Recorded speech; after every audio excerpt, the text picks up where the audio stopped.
Hi friends, welcome back to my channel. எல்லோரும் எப்படி இருக்கீங்க ஃப்ரெண்ட்ஸ்? நம்ம எவ்வளோ சட்னி வகை செஞ்சுருக்கலாம், ஆனால் இந்த ஒரு சட்னி நீங்கள் கண்டிப்பாக செஞ்சுருக்க மாட்டீங்க. வீட்டில் நீங்களுமே ட்ரை பண்ணி பாருங்கள். செம்ம டேஸ்ட்டாக இருக்கும். செம்ம டேஸ்ட்டாக இருக்குன்னு சொல்கிறத விட அதை விட நம்மளுக்கு ரொம்ப ஹெல்த்தியான ஒரு சட்னின்னு சொல்லலாம். ஸோ இன்றைக்கி நம்ம சவ் வச்சு தான் வந்து ஒரு சட்னி செய்ய போகிறோம். இது இட்லி, தோசை எல்லாத்துக்குமே சூப்பராக இருக்கும். சாப்பாட்டோட கூட நல்லா பிசைஞ்சு சாப்பிட்லாம். இந்த சவுச்சவில் நிறைய நன்மைகள் இருக்குது ஃப்ரெண்ட்ஸ். டயட்டில் இருக்கணும்னு நினைக்கிறவங்களும் சரி, சுகர் பேஷண்ட்டும் சரி இதை எடுத்துக்கலாம். அதே சமயத்தில் கொலஸ்ட்ராலை குறைக்கவும் இந்த சவுச்சவ் வந்து ரொம்ப ஹெல்ப் பண்ணுது. ஸோ நான் ஒரே ஒரு சவுச்சவ் மட்டும் இந்த மாதிரி கட் பண்ணி எடுத்துக்கிட்டேன். அதே போல் ஒரே ஒரு வெங்காயம் மட்டும் எடுத்துக்கிட்டேன். இப்போ இதை எல்லாமே வந்து நம்ம தாளித்ததுக்கு அப்புறம் தான் வந்து அரைச்சி எடுக்க போகிறோம். ஸோ அதுக்காக இந்த மாதிரி நல்ல ஒரு கனமான பாத்திரம் எடுத்துக்கோங்க. அதில் ஒரு 2 டேபிள் ஸ்பூன் அளவு எண்ணெய் சேர்த்துக்கலாம். எண்ணெய் சேர்த்ததுமே 1/4 டேபிள் ஸ்பூன் அளவு உளுத்தம் பருப்பு, 1/4 டேபிள் ஸ்பூன் அளவு கடலைப்பருப்பு எடுத்துக்கிறேன். ஒரு 4 வரமிளகாய் எடுத்துக்கோங்க. உங்கள் காரத்துக்கு ஏற்ற நீங்கள் எடுத்துக்கோங்க. இந்த 4 வரமிளகான்றது வந்து நல்ல மீடியமாக தான் இருந்துச்சு காரம், அந்த ஒரு சவுக்கு. ஸோ இது எல்லாமே வந்து நல்லா வதக்குனதுக்கப்புறம் கொஞ்சமாக புளி மட்டும் எடுத்துக்கோங்க. அதுக்கப்புறம் ஒரு 4 பல்லு பூண்டு அதையுமே எடுத்து இதில் போட்டுக்கலாம்.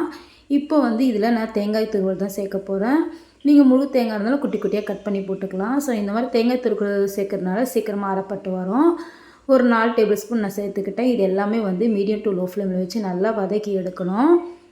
கொஞ்சமாக கருவேப்பிலையும் சேர்த்துக்கலாம். இந்த சவுச்சவில் வந்து நம்மளோட சிறுநீரகத்தில் கல் வந்து சேர்றதுமே வந்து தடுக்குது. அவ்வளோ நன்மைகள் இருக்குது. கண்டிப்பாக நீங்கள் வாரத்தில் ஒரு நாளாவது இந்த சட்னி செஞ்சு சாப்பிடுங்க ஃப்ரெண்ட்ஸ். இப்போ நான் கட் பண்ணி வச்சுருக்க வெங்காயத்தையுமே இதில் சேர்த்து நம்ம வதக்கிக்கலாம். எல்லாமே வந்து 1 பை 1 இப்போ இந்த வீடியோவில் சொல்கிற மாதிரி நீங்கள் வதக்கிங்க. அப்போ தான் வந்து எல்லாமே நல்லா வதங்கி வரும். இப்போ வந்து ஒரே ஒரு தக்காளி மட்டும் கட் பண்ணி இதில் சேர்த்துக்கிறேன். அதையுமே கொஞ்சம் நல்லா இந்த மாதிரி நல்லா வதக்கி விட்டுக்கலாம். இதுக்கப்புறம் வந்து நம்ம இதில் கட் பண்ணி வச்சுருக்க சவுச்சவ்லாம் சேர்க்கணும். ஸோ செம்ம டேஸ்ட்டாக இருந்துச்சு ஃப்ரெண்ட்ஸ். நீங்களுமே கண்டிப்பாக ட்ரை பண்ணி பாருங்கள். நம்ம எவ்வளோ சட்னி வகை செஞ்சுருக்கலாம், ஆனால் இந்த சட்னி வந்து கொஞ்சம் நல்லா டிஃப்ரெண்ட்டாக இருந்துச்சு. இப்போ இதுக்கு தேவையான அளவு உப்புமே சேர்த்து நல்லா நம்ம வதக்கி எடுத்துக்கலாம். ஒரு 2 நிமிஷம் நல்லா வதக்கி எடுக்கணும். நம்ம இதெல்லாம் வதக்கும் போது மீடியம் டு லோ ஃப்ளேமில் வச்சு தான் எல்லாத்தையும் நம்ம நல்லா வதக்கி எடுக்க போகிறோம்.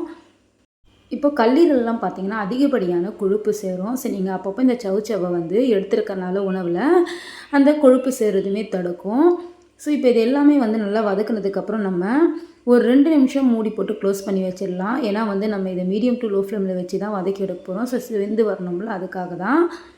இந்த மாதிரி நல்லா கலர் மாறினதுமே இதை வந்து நம்ம ஒரு மிக்ஸி ஜாரில் போட்டு ஆறுனதுக்கப்புறம் நல்லா அரைச்சி எடுத்துருங்க. இந்த சவுச்சவ் பார்த்திங்கன்னா நம்மளோட நோய் எதிர்ப்பு சக்தியுமே வந்து அதிகரிக்க உதவுது. பொதுவாக குட்டி பசங்களுக்கெலாம் பார்த்திங்கன்னா இப்போ வந்து ரொம்பவும் வந்து நோய் எதிர்ப்பு சக்தி கம்மியாக தான் இருக்கனால டக்கு டக்குன்னு வந்து உடம்பு சரியில்லாமல் ஆயிடுது. ஸோ இந்த மாதிரி சவுச்சவ்லாம் செஞ்சு கொடுங்க. அதுக்கப்புறம் வந்து நல்ல செரிமானத்துக்கும் இது உதவுது. இப்போ பாருங்கள், ஆறுனதுக்கப்புறம் இந்த சட்னியை அரைச்சி எடுத்தாச்சு.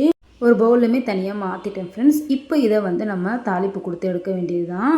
இப்போ கடுகு, கருவேப்பிலை இதெல்லாம் சேர்த்து தாளித்து எடுத்தாச்சு. அவ்வளோதான், நம்மளோட சவுச்சவ் சட்னி டேஸ்டியாக சூப்பராக ரெடி ஆகிடுச்சு. நீங்களுமே கண்டிப்பாக ட்ரை பண்ணி பாருங்கள். நம்மளோட சேனலை இப்போ தான் நீங்கள் ஃபஸ்ட் டைம் பார்க்குறீங்கன்னா இந்த வீடியோக்குமே ஒரு லைக் கொடுத்து நம்மளோட சேனலை சப்போர்ட் பண்ணி சப்ஸ்கிரைப் பண்ணிக்கோங்க. ஓகே ஃப்ரெண்ட்ஸ், தேங்க்ஸ் ஃபார் வாட்சிங். பாய்.